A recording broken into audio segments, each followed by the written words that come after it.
আসসালামু আলাইকুম। আজ আরেকটা রেসিপি নিয়ে চলে এসেছি আপনাদের কাছে, চিকেন পকোড়া বানানোর রেসিপি।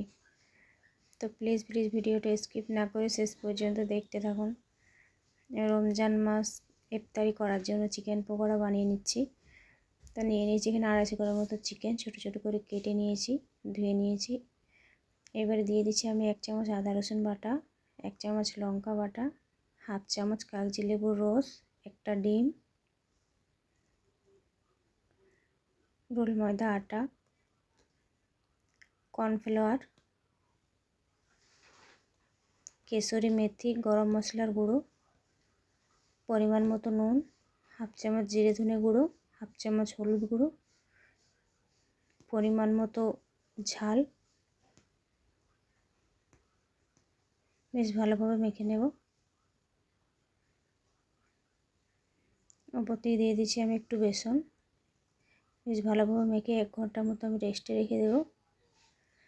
তো 1 ঘন্টা পর আমি নিয়ে নিয়েছি, চুলাতে বসিয়ে দিয়েছি কড়াই, তেল গরম হয়ে গিয়েছে।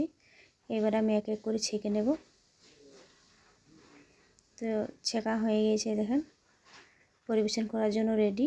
ভিডিওটা ভালো লাগলে অবশ্যই লাইক কমেন্ট সাবস্ক্রাইব করে দেবেন। আল্লাহ হাফিজ।